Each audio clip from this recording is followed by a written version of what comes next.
Hey everyone! Struggling with macros being blocked in Excel when opening files from Dropbox? You're not alone, and today, I'm going to show you how to fix it, step by step.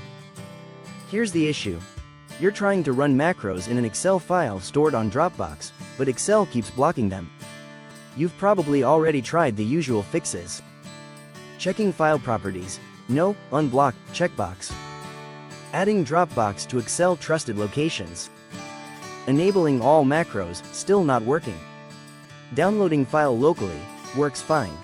The reason is this URL, https://wapi.dropbox.com/. Excel treats files open from this link as being from the internet, and blocks macros for your safety. Here's how you fix it in less than 2 minutes, after I spent 6 hours figuring it out so you don't have to. Step 1. Go to the Windows search bar and type Internet Properties, then click on it. Step 2. In the Internet Properties window, go to the Security tab. Step 3. Click on Trusted Sites, then click the Sites button. Step 4. Now, add this URL to the Trusted Sites list, https://wapi.dropbox.com. Step 5.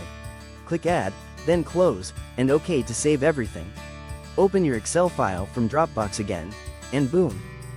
Macros work like a charm, still not working as expected? There's one more thing to check. Open Excel, click on File, Account, and look for any errors or warnings. If this helped you out, drop a like and share it with someone pulling their hair out over blocked macros. Subscribe for more quick tech fixes.